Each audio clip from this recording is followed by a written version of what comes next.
Was it Bear Stearns had been kicked into bankruptcy, what, 6 months before? No, this is the same time.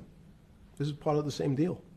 I thought, no. Bear Stearns, they saved Bear Stearns and didn't save Lehman Brothers. That's right. it. They 6 months before they had bailed out Bear Stearns, but Bear Stearns was still a zombie, A shell of its former a self. former self. But they had quote unquote saved it. They admit. Why did they make the decision in your mind? Why did Hank Paulson and Bernanke what's this concept of moral hazard?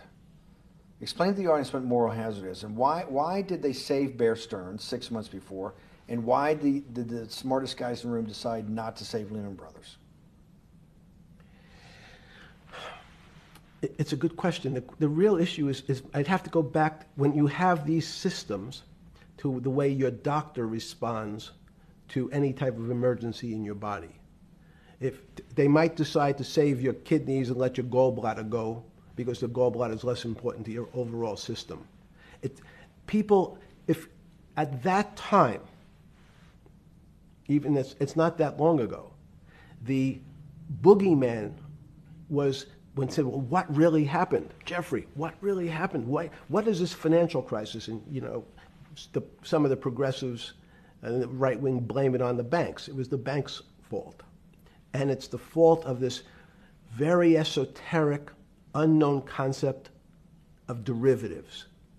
It was really the derivatives that caused this financial crisis because the derivatives got somehow out of control and in the Mickey Mouse. And that was the way you started your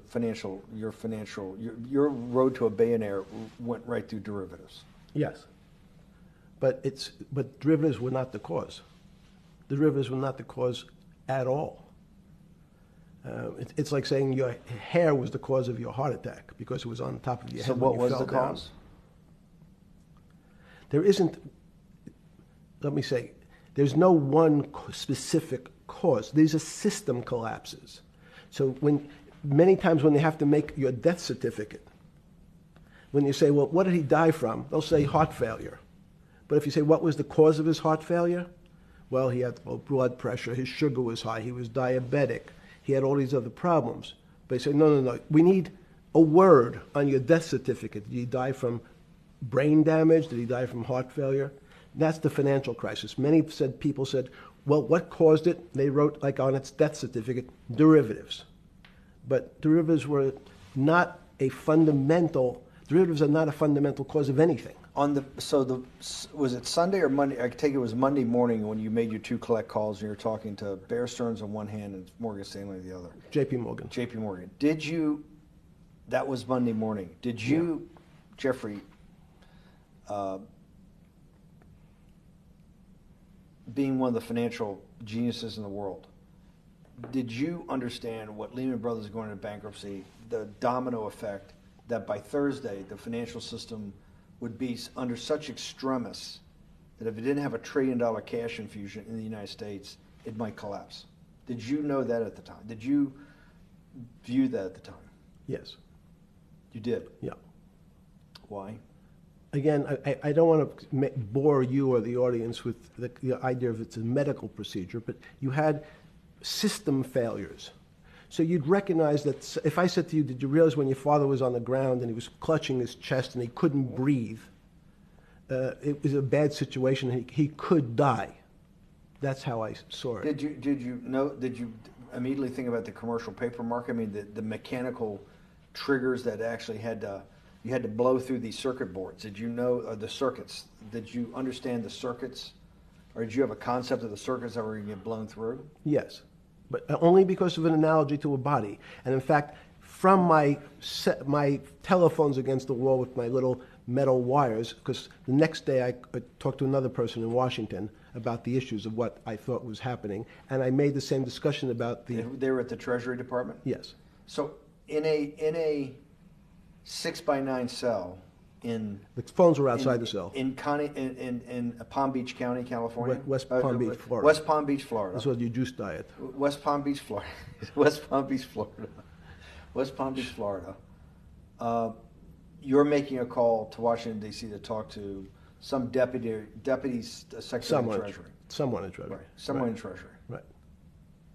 And that does not the night before you go to bed, it doesn't dawn on you at all. You never have a moment of self-reflection that, how did I end up on this metal cot when I should be at the center of things?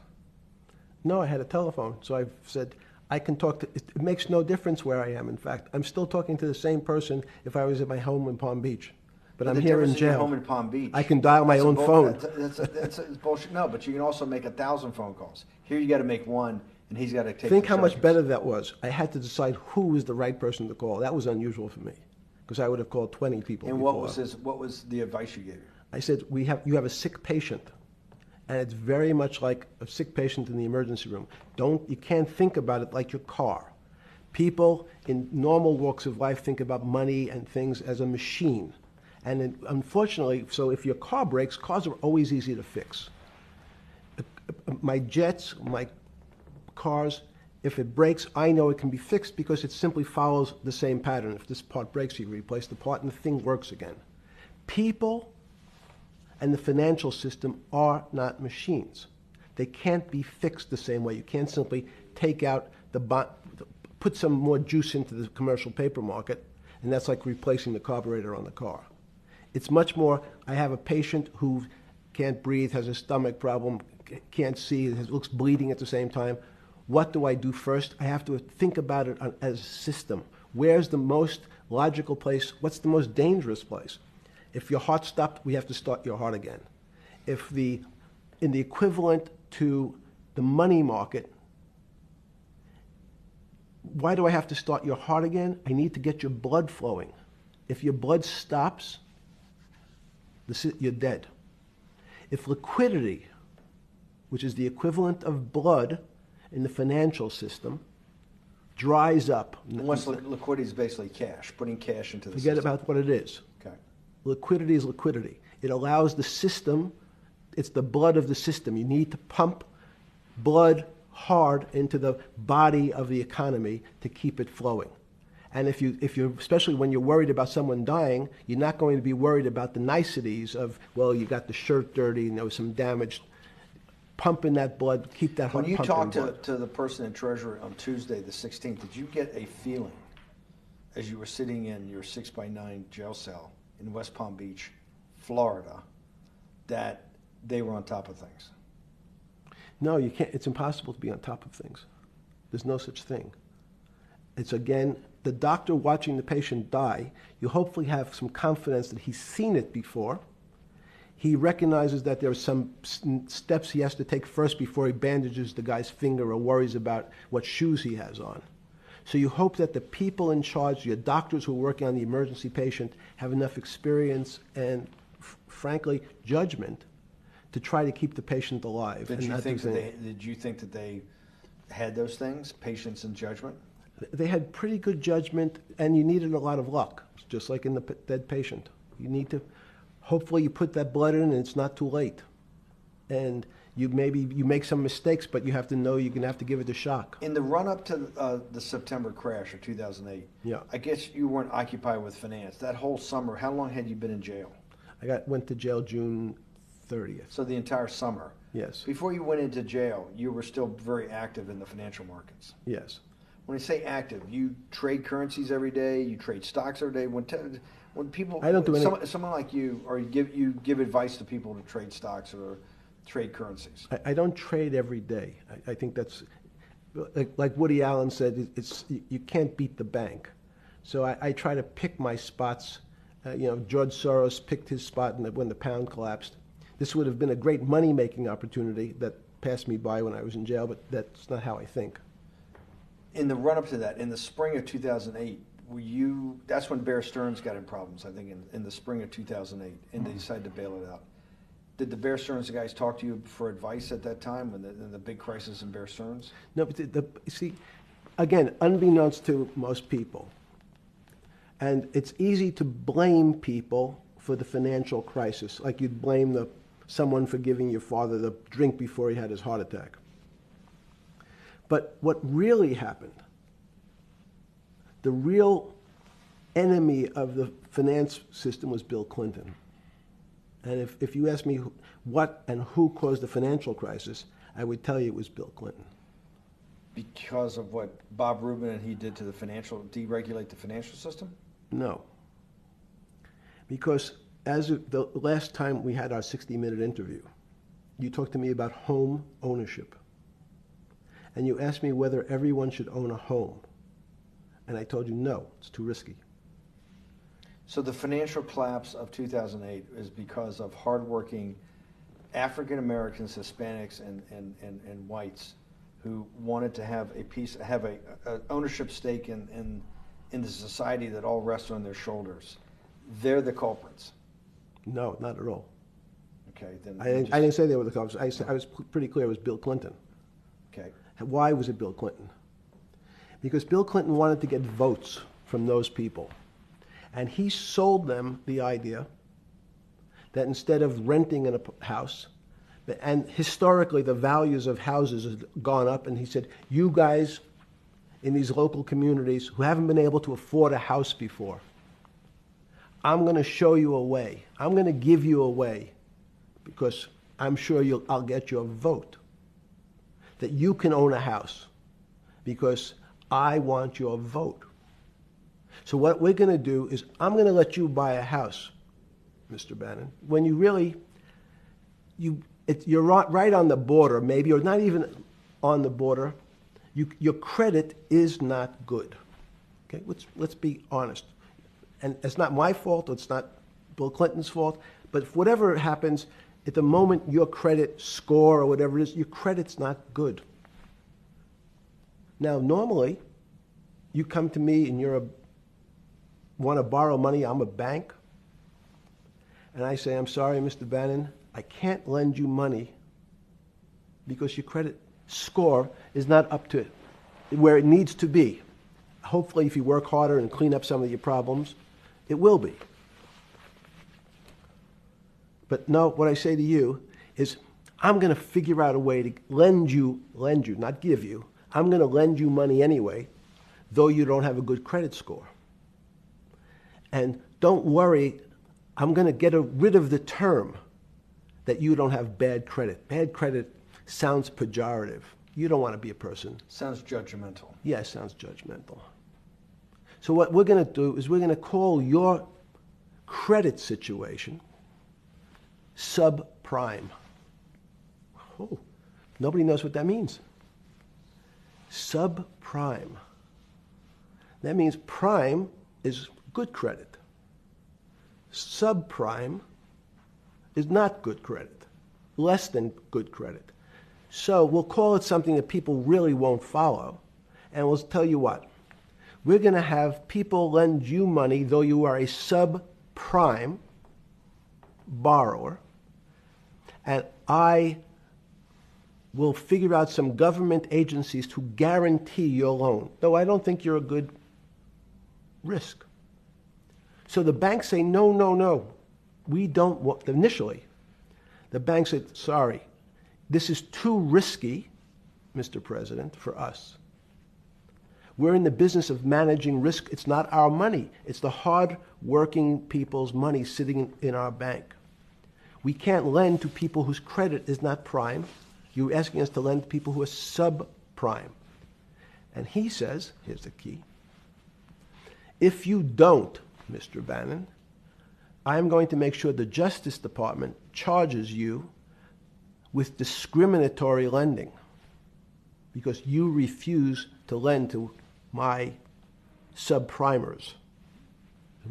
In business terms, you should never lend to. But what we'll do is I'm going to form an agency called Fannie Mae and Ginnie Mae, just another agency names. They'll guarantee your loan. So don't worry. Don't worry. You don't have to pay it back anymore. Even though and maybe you don't even have to work as hard anymore. That's probably a harsh statement, but these players, these two big firms, Fannie Mae, will guarantee the fact that that bank will receive its money. Now, the bank says, wow, best deal in history. I refused to lend to Mr. Bannon, but now he has the big brother, his Uncle Sam. He went to his Uncle Sam, and Uncle Sam says, I'm guaranteeing it. The bank says, I want everybody. Give me as many people as you can give me. because Uncle Sam is the best credit in the world. Not only it's the United States government. We'll take it all. We'll take as much subprime as we can handle, because it's the best investment for the moment. It's a strange investment because it has politics that has inserted its way into the numbers. Politics doesn't belong in the markets, but now we're going to have, I want the votes, we'll make guarantees that you who can't get a house normally will be able to get a house from the bank. The bank says, this is the best deal in history. We will package 100, 300, 1,000 of you subprimers, and we'll sell it off to somebody else. And the whole system becomes mired in subprime mortgages. That's becomes the What do issue. you mean mired? There's just too much supply. It's a supply-demand problem. You get too much supply. No, it's a very good question. What does too much supply mean? Well, then you get to people, go back to your first question to me. Government leaders. Government leaders know if they're good, and they can do mathematics, they can balance their checkbooks. So certain people in Congress said, well, how do you value these subprime mortgages? The banks say, we've been valuing them the same way we've always valued them for the past 20 years. The accounting firms, there's something in this country called GAAP accounting, which is a standard type of accounting. And we account for them the same way we've always accounted for them. If we paid $1,000 for your mortgage last night, when we put it on our books today, we're going to say its value is $1,000. Makes sense. I paid for it last. What's its value? It's $1,000. That's what I paid for it last night. No. The Congress people said, that's not really a good answer, you know. That doesn't give us confidence that you know what you're doing. Because what happens if you have to sell it tomorrow morning?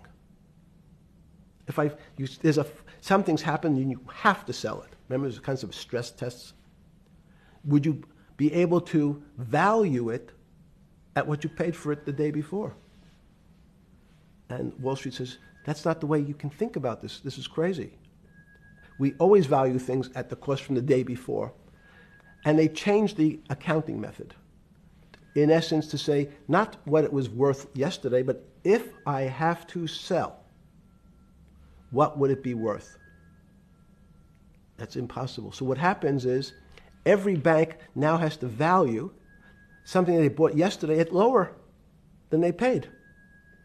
Never before in 20 years did they have to do this. So something they bought at 1,000, on their books was 1,000, is now 990. That starts to, you asked the question about what did I start to think about. Something's 1,000 and 990, this person now has to value it at 980.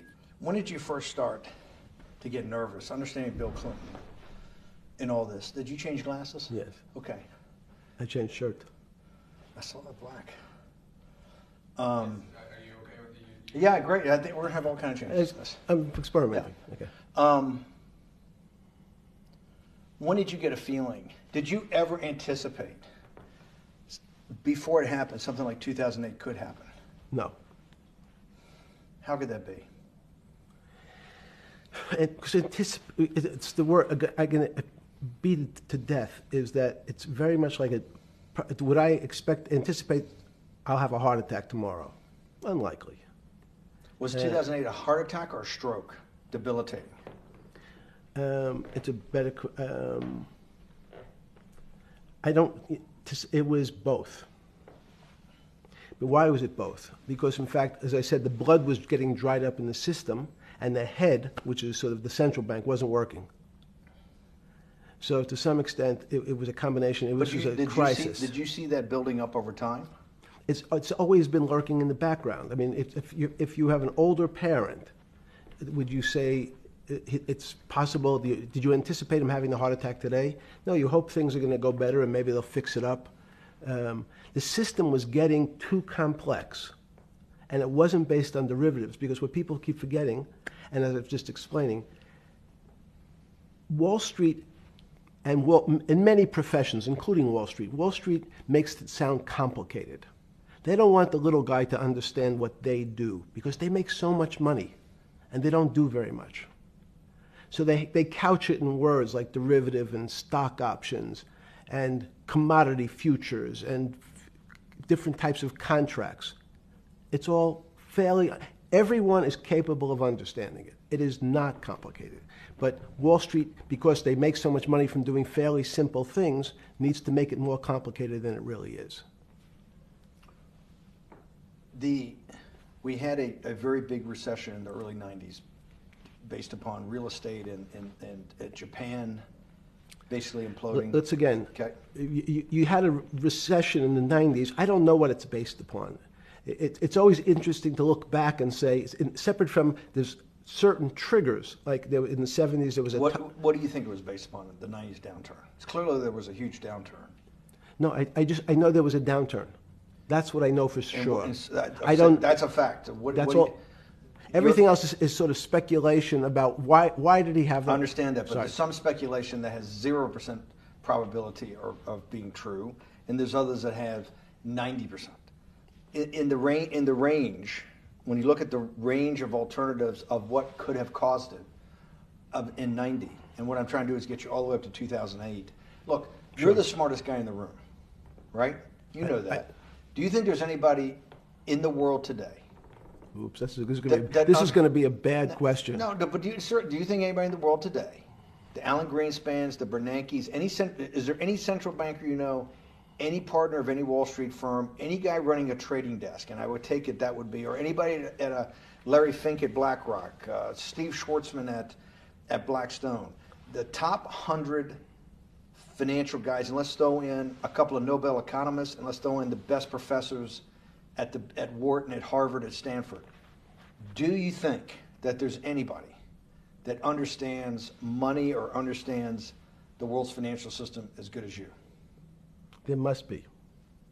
But it doesn't come to the top of the head. No. Okay, fine. Now It's that not now that I've gotten that, let's go back to 1990. In that arc from the fall of the Berlin Wall to 2008. Good. We started with the implosion in Tokyo of the Japanese economy, Japanese financial markets.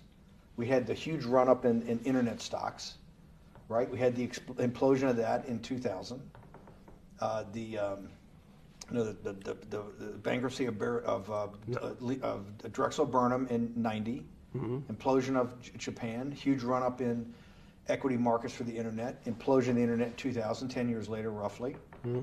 And then this run-up through the Iraq War and all that, the run-up to 2008. Every 10 years, it seems like, we're in some sort of 10 years before the 1990s was the 70s. You sound like an astrologer. Okay. And not a finance person. You're usually a mathematician. It just seems to me a pattern of every 10 years. That's misleading. That's exactly right. Okay. Because people like to see patterns. People like to see patterns where there are none. So a pattern of a financial crisis every 10 years is just in my mind. Yes. Long-term capital that had to be bailed out back in the late 90s when everybody panicked. And that wasn't that bailout today would look small, and it was $5 billion or was $30 billion. Businesses fail all the time. But long-term capital, the Federal Reserve stepped in. But I'm saying people go bad. Things go bad all the time. Yes, you're correct. The audience that's watching this, the little guys, they go bankrupt all the time and nobody gives a shit. You know why? They're a little guy. But when long-term capital management goes bankrupt, or Bear Stearns goes bankrupt, or Lehman Brothers goes bankrupt, people care because it's an unfair characterization. Why do you say that? Because again, it's the complexity of the situation. If you think about you have a complex system. You have your body. Now, in fact, the little guy is my finger. This is. And Bear Stearns is your heart. That's correct. The banking system is my heart. The system, I can't risk because remember, Okay, it's not so only my. you haven't been able to name Hang another, on. you haven't, What, hang on, no, hang on. You I was haven't- trying to hang. I wanted to see if the hang on no, worked. no, It no, didn't you haven't work. been able, you're not good enough yet. You're like junior wizard trying to do it. You haven't, I'll Yes. say, since we can't name another guy that's as good as you, now, there may be a couple out there, you're not bragging, you're humble. It had to be sometime, please tell me, there was some time before you went to jail and basically got cut off from daily information in the summer of 2008, that you started to get very nervous that this complex system, that something was deeply wrong. Okay, first, let's go back. When I say no one understands the system better than I do, it doesn't mean I You always understand. sound like a doctor. You're afraid he's going to get sued for giving a thing. Yes, you're not, no. you're No, not no, taking no. on any liability. There's no contingent Yes. liability here for Yeah, your no, answers. no. But the word understand is the problem. Okay. I don't understand the system. So I don't understand the financial Will you system. please stop? You cannot sit here and Yeah, tell no, me. no. What we just went through, I'll go through again. The hedge fund managers, the money managers, the central bankers, the commercial bankers, the heads of the investment banks, the heads of all the trading desks, the top economists, and I'll throw in the business school lecturers at Stanford. Of all the top 200, 250, you can't name at the top of your head the guys are at least at your level. You have to understand it somewhat. No. Sorry. We all don't understand it. No one understands it. It's a miracle. It's that's part of the problem. It's impossible to understand. That word understand simply means if this happens here, that will happen there. It's predictable. Understanding means it's predictable. It's not predictable. That's the problem. In complex systems, that was the fascination. Is there a way to tease out some level of predictability? So even No. in In the fact, spring- you would ask the question. It's a great question, which was it a stroke or a heart attack? Now, most people don't know that before they were going to have a stroke, they had a stroke. They just have a stroke. Do they understand why? In hindsight, you go back and you can make lots of explanations. It might sound good, and if you're talking to the working man, you're using language that he'll never understand. It's complex, so he, just like going to his doctor, he says he has a gastrointestinal problem, or he has diverticulitis, as opposed to saying, you had a stomach ache, you ate bad food. People don't like to say it in normal, everyman terms. The system had a stroke, and we don't know why. But you just, okay. Okay. Hardworking people, and there's a great social benefit, would you not agree, with having people having ownership in the system? When you say ownership in the system, it doesn't mean. Let's start over. 'Cause Okay. So flip Sorry. over your phone too, because Yes. I don't want anyone to see Yes. on your phone. So maybe flip it down or something. Yeah. Yeah, who knows what the fuck comes up with that phone? That's correct. We don't want to send you. KSA. I can't not believe I've got the magic moment when you're in fucking prison or jail, wherever the fuck it is, It's in crazy. solitary. Now, there's a funny part to that we missed, which is So said. go ahead, tell it. The funny part is just what you asked me. Is there anything funnier than that? No, For black humor, I don't make any black comments. Sorry. You asked me what I was wearing. That's right. You're too wrapped up in the Me Too movement. Yes. So I was wearing a brown jumper and a brown pair of pants given to me by the jail with the word trustee on the back. Because you had qualified to be a trustee? Well, the funny part was it was spelled Trusty. So I wasn't really sure. I'd been a trustee in many different operations, but it was the first time it was actually printed on my back and spelled incorrectly. Probably had a higher level of being a trustee at that than you had at all the boards that you were trustees, right? Yeah, that's right, because the trustee meant you get two devices to clean your toilet as opposed to one. Yeah, but it also meant that you had some sort of personal fiduciary own responsibility for oneself, right? In the jail? You mean? Well, that's what being a trustee is. That's where they give you two. Yes, you get two cleaners. I was a trustee in the jail because I was able to teach some of the kids to help them get their GED. So that's how they gave me a trustee job. There's no time. I got to go back to this because I'm like a dog with a bone in this thing. Yes. You can't. There's something deeply fucked up with you. at least something. Well, we know there are things deeply fucked up with this. You will get through in this film, Right. but you cannot possibly have sit there, knowing that you came from nowhere, knowing that you went to the very top of what is considered outside of science and maybe physics, the thing people most admire because it's like alchemy, understanding high finance. To sit there in what will be the defining financial crisis of our time, like Black Friday or Black Yes. Monday, whatever it was, in the Great Depression, and be there at that exact moment,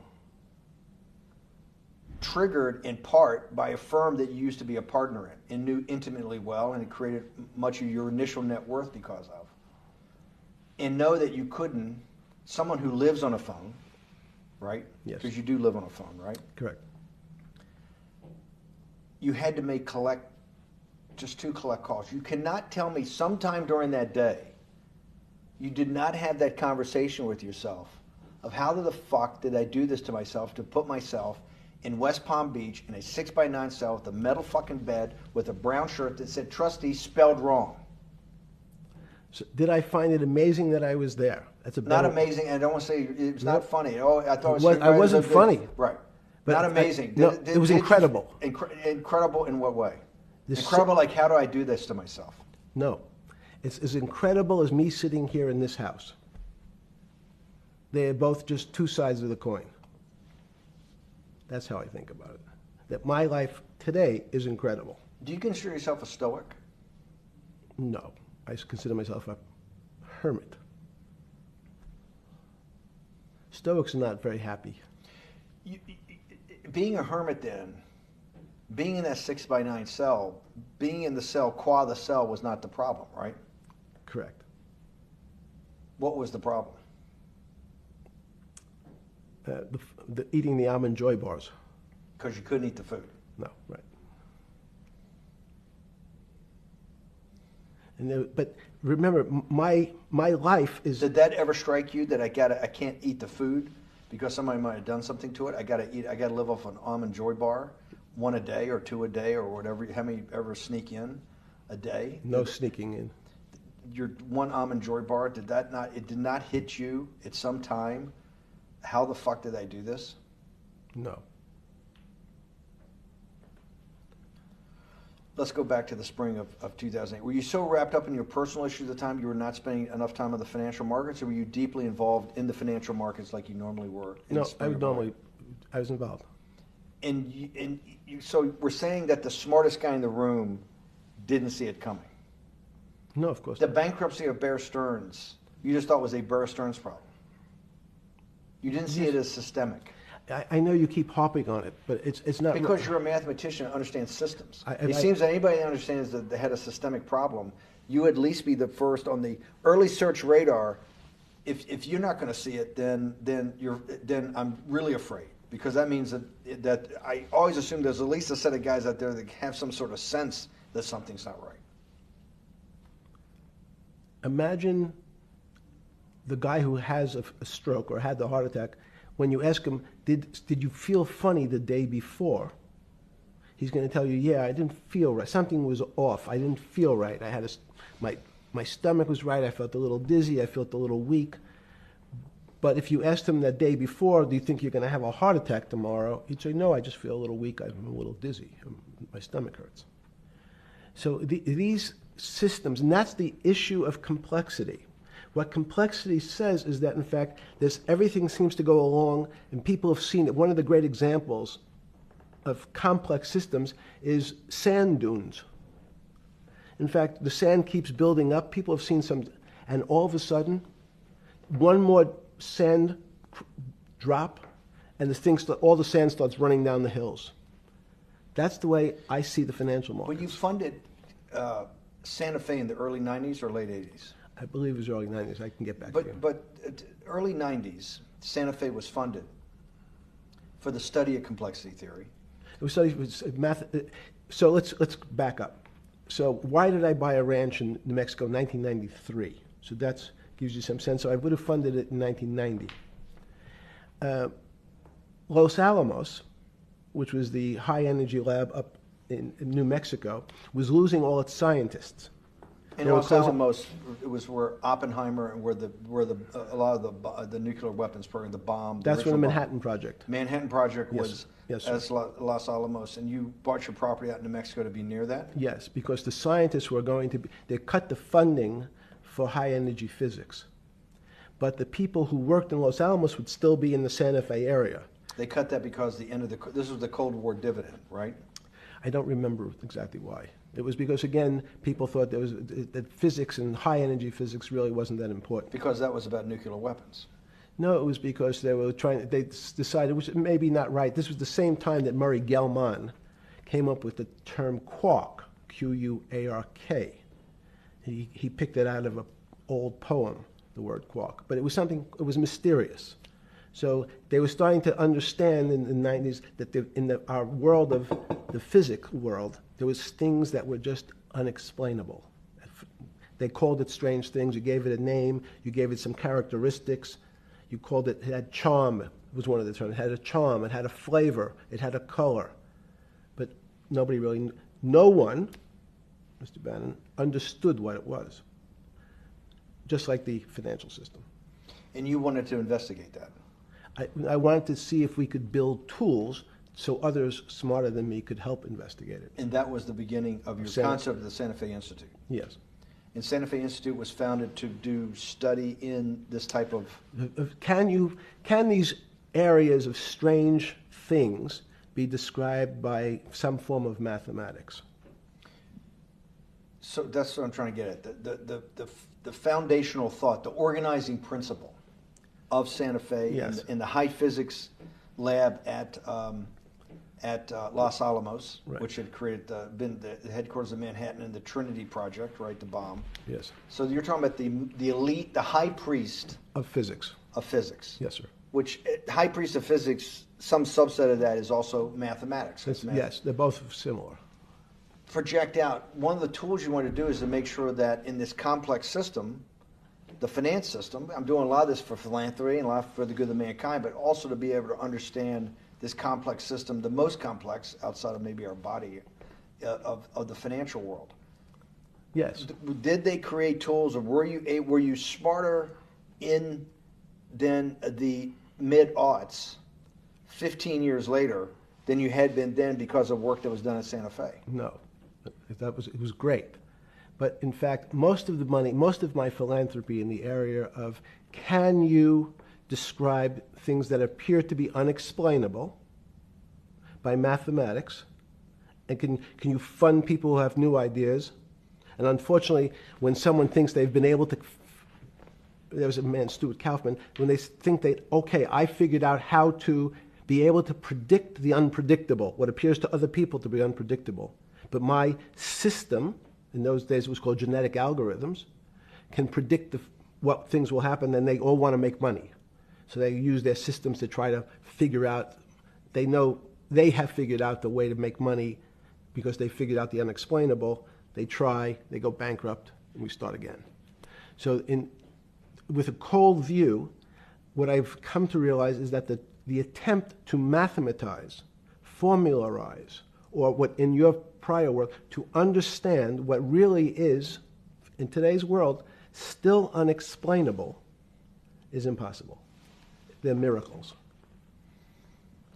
Your first head of Santa Fe was Christopher Langdon, I think. Langdon from But Australia. Murray Gell-Mann was Murray really Gell-Mann was was the the- funder. he He was the Yes, rock. Yes, he was the rock. He was a Nobel Prize winner? Yes. Yes, and a wonderful guy. He came out and helped us with the Biosphere 2 project.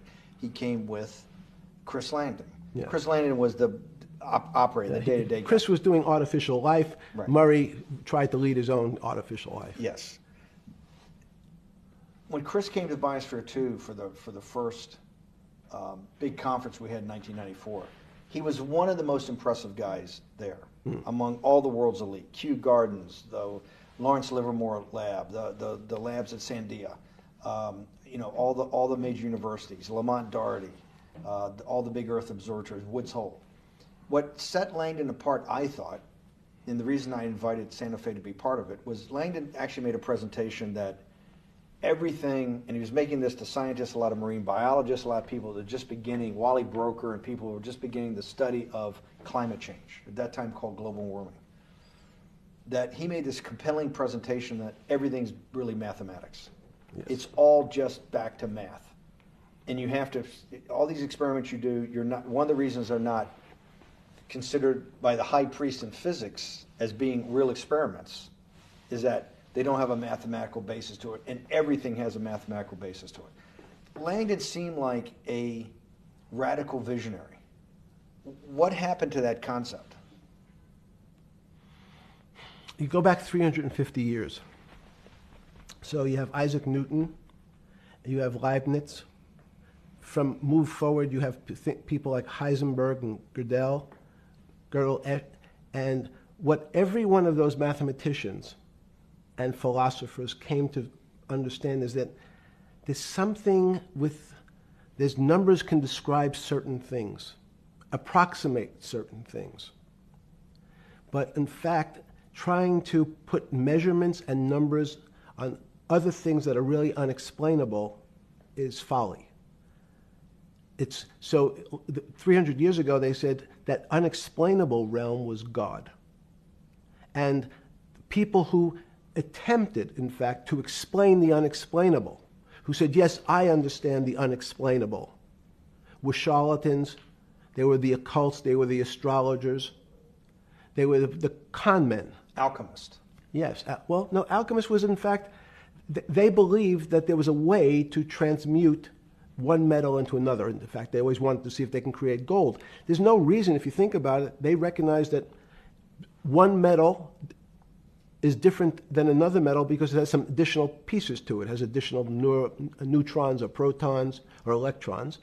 So because they thought it was a machine, they believed it was a machine, if I can take 5 protons and add 5, that gives me 10, I should be able to get gold. Move everything around inside these systems, the molecules transmute one molecule into another, and if this molecule I've transmuted it into is gold, I'm a rich man. It's back to money. But there's something strange happens. Isaac Newton says, this is really weird. If I want to push a ball on the table, I have to touch it. Maybe I have to blow on it. But I actually have to push one side of the ball or the book to move that side. I'm pushing here, and obviously this thing is what appears to us humans to be solid, so it moves as one thing. But the only way to get something to move was to touch it or put a force against it. Okay, seems to make sense. Everybody has that experience. I want to lift a glass, I lift it. If I want to push a ball, I push it. If I want to pull a ball, I pull it. But he recognized when the ball fell off the table, it went in a different direction. How's that possible? Nobody pushed the ball down. And he said, this is crazy. Why did the ball go down? I didn't push it. I just let it go. So someone's pushing the ball, because I know that I am confident that the only thing that gets something to move is with a force that pushes. So there's a force that's pushing the ball down. In fact, he called it gravity. He measured how fast it was pulled, but never was able to explain why it happened. How is it? What is gravity? It's this. Everybody says, well, why did the ball fall to the ground? Because gravity took it. But what's gravity? That's, as Feynman would say, that's the name of the thing. We have no idea what it is. This goes to Santa Fe. They were trying to explain the unexplainable. Can we measure? Can we figure out a way to predict the stock markets using these types of chaos complexity? Before we get there, let's walk back through it. Let's go back to Newton. Sure. Pre-Newton and then Newton. What did Newton solve that for millennia up to Newton had not been solved? And then I want to go forward all the way to Santa Fe, what they were trying to solve. Let's start with just 2 or 3 of the basic guys, but let's go with Newton. What pre-Newton, it was what? And then why is Newton such a genius? In such a in the, I think mathematically they told me one time, our seen there's been 115 billion people, roughly, that have lived on the Earth. And of that 115 billion, Are Newton. you sure that's a number? That sounds a lot very high. We only have 7 now. I think in the history of the Earth, I think it's, I'll pull up the okay. stat for you, but I think it's 115 billion people. They figure That probably is inflation. That's why you have lived on Earth. But he's one of the handful of the most important. What did he solve for? Why is he so important for how we live today? And then we want to go through Leibniz and the other 2 or 3 other major ones to get us to Santa Fe. Well, it's a long journey. This is the heart of what we're trying to do. Let me take a bit of a detour Okay. just a second. What if you went to high school and the last year in your high school, you took calculus? So Isaac Newton sort of invents calculus. Well, that sounds invents. You know, mathematicians. To torture seniors in high school before they graduate. Yes, but obviously no. Yes, the answer is yes. Certain people could never do calculus. Why is that? Why is calculus so?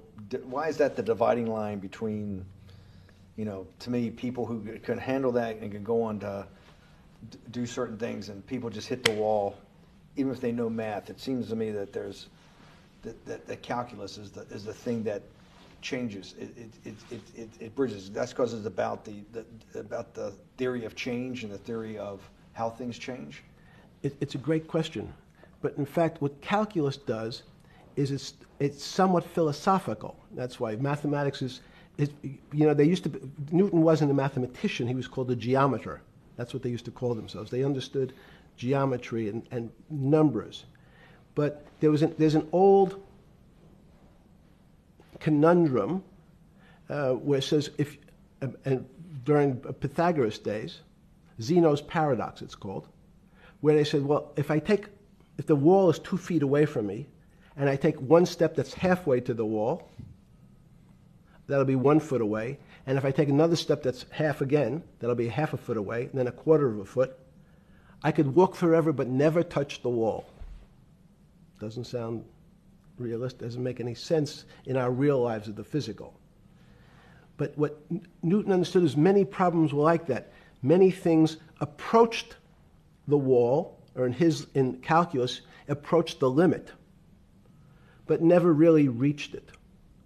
So he said, it's okay, you don't have to reach it. We can do lots of the mathematics as if it was so close, it was almost there. And we could do lots of mathematics almost being at the limit. And this is really important, Steve, for today. Because most of the science up until today was things that are starting to approach the limit. You were taught in high school that if you had 1 divided by 0, if you remember your high school algebra, you were told, what's the answer to that? Is there an answer to 1 divided by 0? No, if you were in high school, I'd say, stay away from it. It's the boogeyman. You could write it down as it's undefined. It's not able to be determined. There's a bunch of things. But in fact, 1 divided by 0 is a strange things happen. It's a world of the strange. And what I'll explain to you after is that when you get 1 divided by 0, you get into a world we don't know what happens. The answer is it's not explainable. We can call it things like undetermined. We can have a convention to say it's X, Y, or Z. But in real life, we don't know what happens when you are actually at the limit. So Newton thought the same concept, is that the limits were God. You got close to God, but you could never be God. He had this sort of religious interpretation. Okay, I want to go back to Newton. Why is Newton such a big dividing line in mankind's history? What is it about Newton? What is it about what he's trying to solve? What did they not know beforehand? And because we live to a degree in a Newtonian universe, although I realized later subparticle atomic physics, but at least for a while it was Newtonian. So what's the dividing line? Why is he so important? Why is he an inflection point in mankind's movement from the swamp to the stars? It's a great question.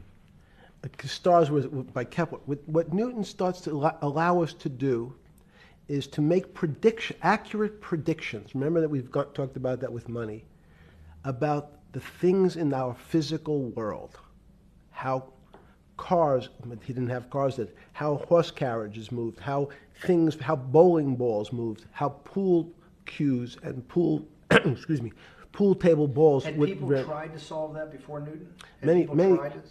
many- Heraclitus or Plotinus, Pythagoras, had these greats that we hear about, had they tried to solve the same problem? Not the same problem. They try to, again, what Pythagoras does, he starts to figure out this relationships in triangles. For example, everyone knows the a squared plus b squared is equal to c squared, that Pythagorean theorem, which is basically says these shapes in a triangle, each side of the triangle has a fixed relationship with the other two sides. That's strange.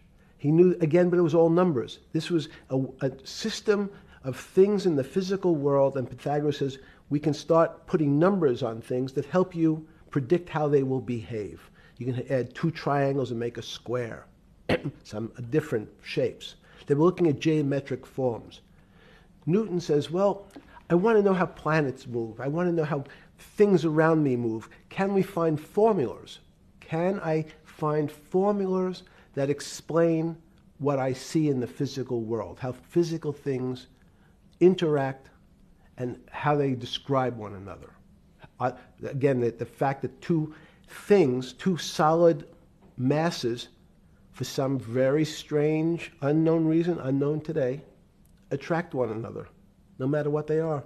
People have seen the experiment. You hang something, two little metal balls from a string, they move towards each other. In fact, they move towards each other was very specific. So when you drop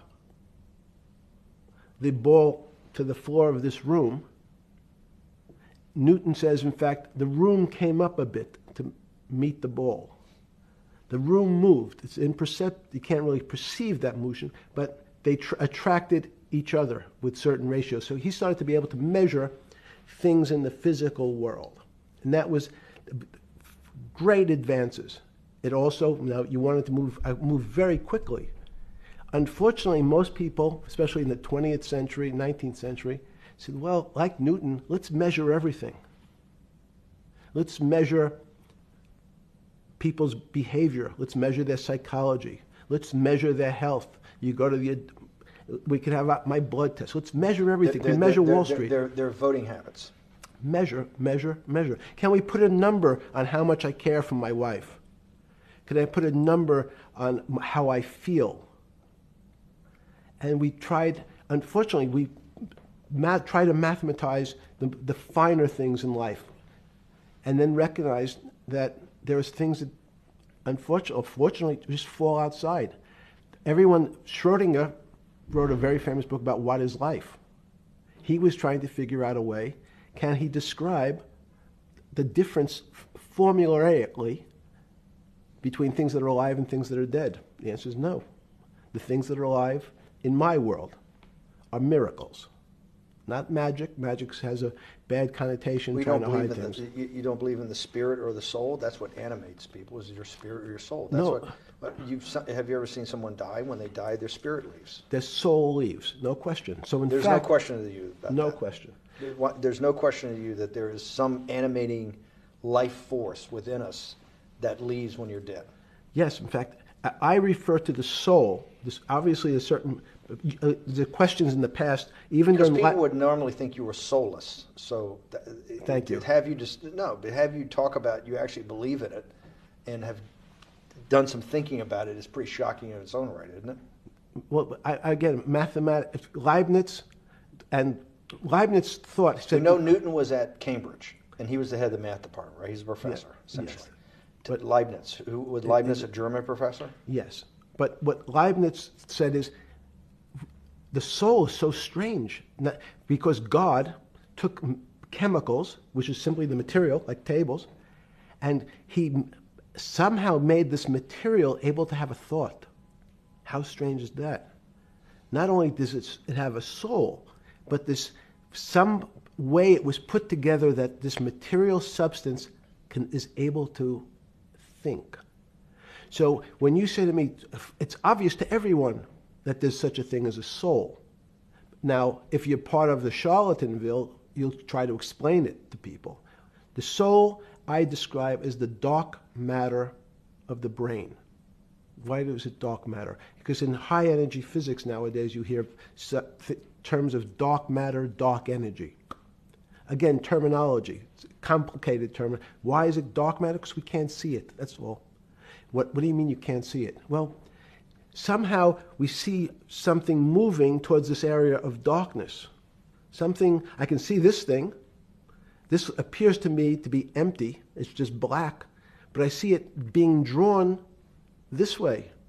So I say, well, I know if this were matter, that would follow that equation. If this was solid, it would explain the way this particle moves. But I can't see anything here. So I'll just call it dark matter. And I'll say, I don't know what it is, but it behaves as if there was something there. The soul is obvious to everyone that there's something different between things that are alive and things that are not alive. But we have no idea what it is. It's currently unexplainable. I believe we need an entirely different system of analysis to try to figure out. But Sorry. No, with Newton, with all his alchemical studies and things he worked on the spiritual side, Leibniz that just talked about the soul, Schroeder talked about what is life. If a modern scientist or someone that you funded at MIT or at Harvard or one of these things talked in those types of terms, they would be considered to be a wingnut today, wouldn't they? They would not be. They would not be on the path for tenure, right? Unless they were in the philosophy department. This is exactly my point. We're talking about three of the greatest mathematicians in mankind's history that have really changed mankind. Talking like this, what happened? How do we get to a situation where they could not be in the high physics? They could not be in the mathematics department or working in high energy physics. Good. It's an easy answer. Newton was a combination of mathematician or geometer then and philosopher, and as time went on, those disciplines seemed to move apart. We had philosophy. Some of the philosophers can't do math, and some of the mathematicians. And again, mathematicians often break into two categories. People that solve problems. Those are more like geometers in the old days, just problem solvers. And then there's thinkers, theoreticians. They're more like the old movement towards philosophy. But neither one of those two groups have been able to figure out why something is alive as opposed to something that's not alive. No one's been able to describe what the soul is, but we all know it exists. And I think what we need is a new, science is a bad word. I think science only describes the things we already know about the physical world. In fact, there's an argument that the physical world that we see has been created out of our systems of mathematics. Mathematics, everyone knows mathematics describes the physical world much greater than it should, unless my view, the physical world really comes out of conscious beings that have mathematics. So they create it.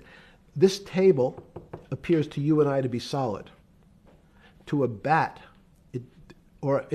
because we have light that's bouncing off the table into our eyes, it appears solid. If instead of eyes that responded to wavelengths of visual light, our eyes responded to radio waves, the radio frequencies, it's not different, it's the same type of frequency as light, but different speeds, the table's invisible. We know that our phone works in this room. So the waves are coming through the windows, the waves are coming through the walls. So the walls are invisible to that type of radiation, that type of energy. The walls I can see them because my eyes, a physical system determines that the walls are there. You, with Murray Geldman, you founded, or were the original donor, and had the idea of Santa Fe Institute. In 10 or 15 years later, that effort to study the complexity of systems mathematically. Yes. was It's a essentially total failure. Yes. A total failure. Total failure. Why is that? It's the failure of science because, in fact, if to some extent science doesn't describe romance. I don't know why I'm attracted to somebody. I don't know. People are attracted to each other, and everyone has the same feeling. They've seen someone walk in the room, and they say, "Oh, that person gives me a creepy feeling." Science has tried to describe. Science doesn't describe what creepy feelings means. They just know it's a creepy feeling. I think women, as I said the last time, have an intuitive sense. What is intuitive? They have intuition, they have feelings, and they're able to deal in the realm of things that men, especially men like myself, find unexplainable. Women have intuition, men see things a bit differently. Men want to measure everything. Women are not really that interested in measuring. In what you're saying in macro terms, you actually think science, mathematics, maybe ultimately technology is moving to that more intuitive? I think science and math are old-fashioned. And unfortunately, people are still taught that they have to learn algebra in school and certain things in school, as opposed to learning to have an emotional. Is this what Larry Summers was trying to get at? Maybe he didn't say it perfectly enough, but what he was trying to get to in that system, the systems we study today, the way mathematics is either taught or understood, that women just haven't gotten up to the highest realms of engineering or physics or mathematics because of that, and you're actually implying that there's a either new branch of science, or we've hit an inflection point like in Newton that's going to go in a Newton took mankind in a different direction because he was able to measure. Then you had subatomic, non-Newtonian physics later. Are you saying that you think there's another developing field that's coming up that may take us, I don't know how many decades to get our hands around, but that's what's evolving out of this? Yes. Yeah. In fact, I think that mathematics, it's not the end of science. Every year someone says it's the end of, we can't discover everything. There's lots to discover with relationship to the physical world, but we know a lot already. In respect to the unexplainable world, we almost know nothing. Women, again, sense it. And instead of Larry Summers, I won't digress too much, but Howard Gardner early on said, there's not one form of intelligence. It's not mathematical intelligence. There's emotional intelligence. There's kinesthetic intelligence. There's this argument that I reject that black people are less intelligent than white people. It's not true. We know, for example, that if I was in the forest and I had to run from the lion or figure out a way not to be eaten, and my competition is a local African, I'm the one who's getting eaten because they have the intelligence to deal with their local environment. So it's just different. It's not better, it's not worse, but there's many differences amongst different types of people. And so people have different intelligences, and they excel in some intelligences usually, and less so in others. When did it come to, because the world of high finance is a world of pure reason, or is it a lot of emotion and gut checks and on trading desk and central banks when these decisions get made? Is it that high church, like the high church of science of high energy physics, or is it as much emotion that comes in as much as the mathematics and the reason? It's a great question. I think if you talk to really experienced and successful traders, and you ask them how they know what's going on, they can't give you an answer. They don't know. They feel it. They can feel the way the market's moving. They can feel the way the stock's moving. And that these are not very well-defined terms. It's difficult to put in mathematics terms, how did I feel it? You could look back and make guesses what I was seeing.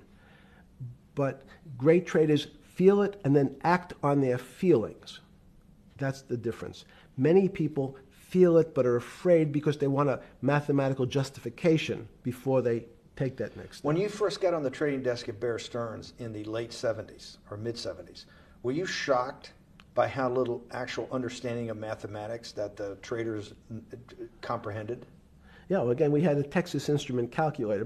Most stockbrokers, especially before 1975, if they were good stockbrokers, could add. That's about it. They could multiply. If you could multiply, you were already in the top 15% of stockbrokers.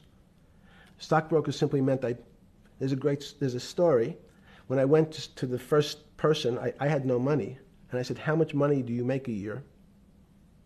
And he said, $400,000. I said, impossible. I'm making $10,000. That's probably more than your family had made in its entire Life. existence. Yes. And he makes it in a year. I said, what do you do? And he said, it's too complicated for you to understand. Which is what the main thrust of Wall Street people, they want to tell you it's too complicated. Because if you understood that person was simply, he had a brother-in-law, in fact, in this case, who ran the pension fund at General Motors. His brother-in-law would call him and say, buy 1,000 IBM. He'd hang up the phone, he'd write it out on a ticket and walk it to a window. That was his entire skill set. Hello, write what my brother-in-law says, walk it to a ticket window. Give me an example when you were on the trading desk in the early days of Bear Stearns of a time that you felt either complete uncertainty or you saw total panic, where something was happening that people couldn't foretell and that they were like in an airplane cockpit where it's going wrong. Walk us through that. In 1978, I think it was, across the news wires, there had been a collapse of the currency in Thailand. On the other side of the world, had no relationship to me. I wasn't sure where Thailand was. But the fact that a currency, a country's money, had all of a sudden dropped tremendously in value, affected the rest of the world's markets. And people panicked because they'd never seen that before. A very small part of a very complex system had a shock throughout the whole system. So prices on Park Avenue apartments, the bond markets, the stock markets, every started to gyrate. You know, there's an old mathematics expression that if a butterfly wings in Mexico make the wrong turn, it spins out, and eventually, by the time it gets to Canada, it turns into a tornado. So these are part of complex systems. So yeah, Wall Street in certain parts. Santa Fe Institute was supposed to actually come up with a formula for that, for the butterfly wings. Why in 15 years did you reach the end of at least that experiment? Every attempt to, that's why it's so exciting now, because I think certain people are starting to realize that there's so many things that are unexplainable that we have to think about them differently. Music is a great example. It's a common man's example. You know, when you hear a certain song, it makes you feel a certain way. How does it do that?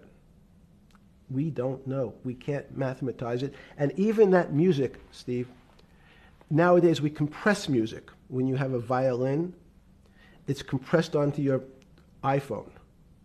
So what does compression mean? I'm taking lots of information and I'm cutting it into lots of pieces and squishing it together. And when I squish it or compress it, I have to take out lots of pieces, but I say that they're not very important pieces. It's those pieces that we take out when we compress data, to me, are the most interesting parts of life. You just said a while ago, part of this new search for science may go back to when people were actually talking about a soul, and you said there's no doubt in your mind that there is a soul. Describe for me what you mean by that. What do you mean by soul? What do you mean soul different than the physical analog body that we're seeing on film right now?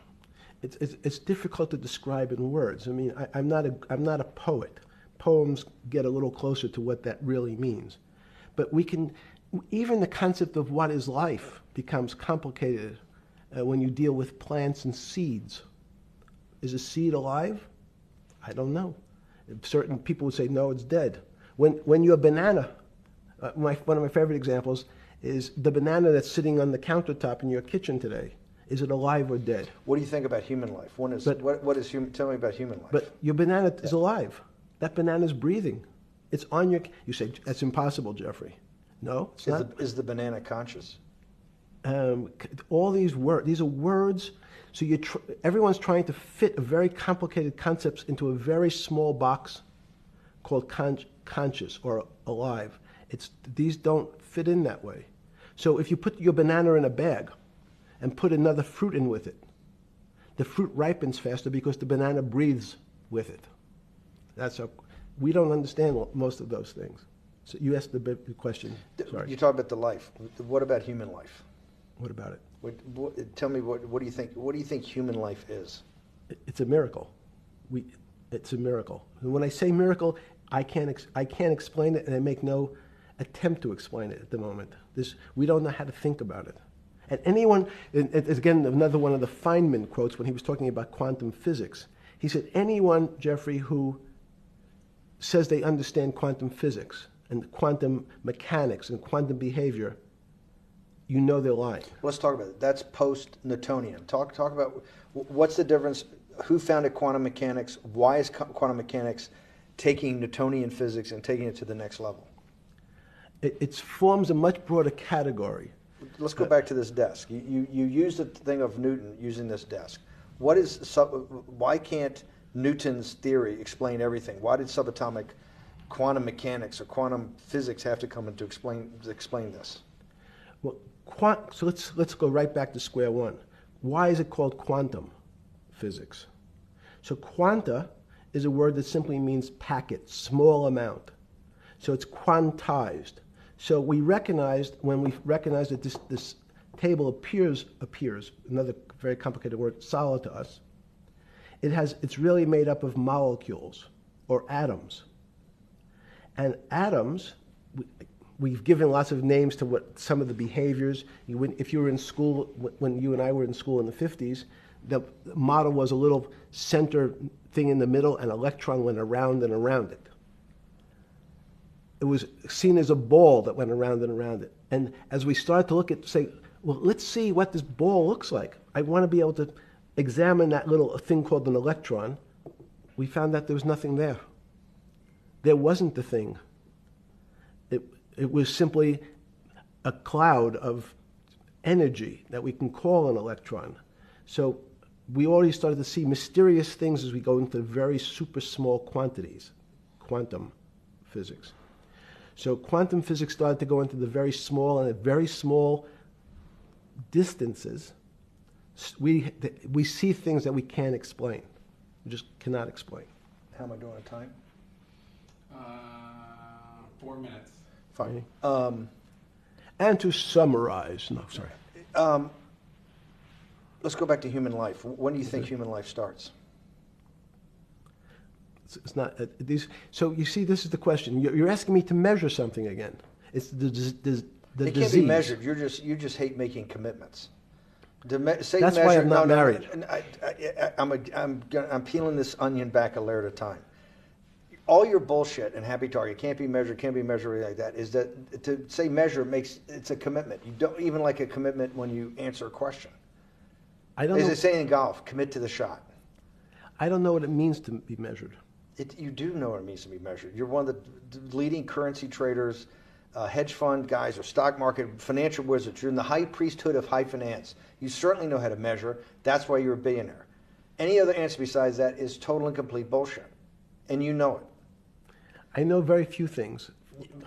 You know things can be measured. You measure every day. You weigh and measure every day. You weigh and measure people. You weigh and measure leaders. You weigh and measure economies. You weigh and measure politics. It's a very good. You weigh and measure. You weigh. Hang on. Your whole life, in fact, is measuring. So what you've now done is a great thing, is you've used the word measure, a mathematic term, in the common vernacular and abused it. So I don't even recognize what it means. It's so abusive to my field. Why? And let's go to that. In mathematics, measure means what specifically? There's no specific. It's an approximation, or giving something a number. Einstein said, we're not asking you to go to the 9th decimal point. You didn't say that before. No, you're not going to the 9th. I don't even. What if I say measure how tall are you? You'd say, in your case, 6 foot. 6 feet. But is it 6 foot 1 inch? give or take, between 5'11" and 6 feet. But what's that? But I want. So the question is, I want an It's accurate. I got Zeno's paradox. I don't even know what it means Right. to measure you. Is that, am I measuring the top of your hair, the top of your skull, and the finer, the more. You're being rabbinical.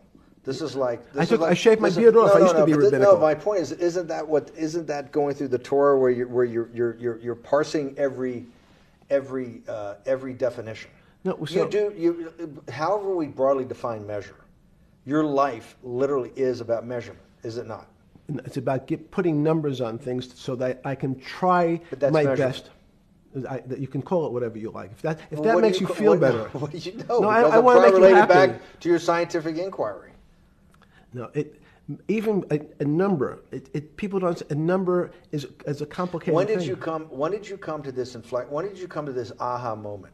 Was when it was in your solitary confinement, when the biggest financial crisis in world history was going on, in your 7x9 jail cell with your metal bed and your two brushes because you were a trustee with the brown uniform on, trustee spelled wrong. Is that the moment of clarity that you had about science and Newtonian physics and everything that we can measure is really not going to be the way we go forward? It's going to be much more esoteric, emotional intelligence thing. Was that your moment of clarity? I wish it was, because it would make such a great story for this interview, but it's not. It's the fact that I lead such a privileged life to come across. But when did you? If it didn't happen then, when did it? Or did it happen before? I was going to hopefully get to the. Okay. I'm in a privileged position to have some of the world's smartest people come to my house and tell me what they think about different subjects, and I finally realized that the thing that they had most in common was there was this area, no matter how smart they were, that when I asked them the questions, they said they'd have to resort to a 500 or 1,000-year-old response to that question, which was, I don't know. You know who else found that out? Socrates. That's what Socrates kept doing, right? Socrates kept asking all the experts. He would go through, question after question after question, and realize at the end they didn't really know. They really didn't basically understand what they were talking about. And one of the things that people won't enjoy, it turns out that potentially one of the bad things to teach children is how to write. Writing, reading, and arithmetic was supposed to be, everyone's supposed to be taught. But writing forces you into a very narrow channel of thinking. You have to write in a certain form, in a certain way, in a certain linear pattern. So your thinking becomes somewhat narrow. The reason I brought up writing is one of the recent discoveries of mine with respect to Socrates, Plato, and Aristotle is they never wrote anything. They spoke, and people around who could write wrote. Socrates could think. So that was... Jesus of Nazareth was the same way, right? Never wrote anything. I thought he was a carpenter. He was a carpenter. Didn't he need like a little carpenter's tool? I don't get that. But at least his written record. Right. One last thing. Sure. Thank you for having me to your house.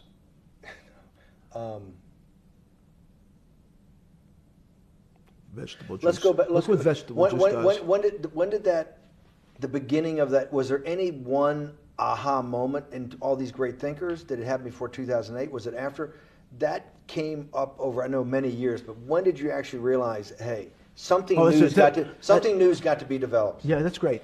Is that because again, I'm privileged enough to have people around me who've given lots of philanthropic gifts to institutions of higher learning, and when I said the impact, how do you judge the impact of your giving?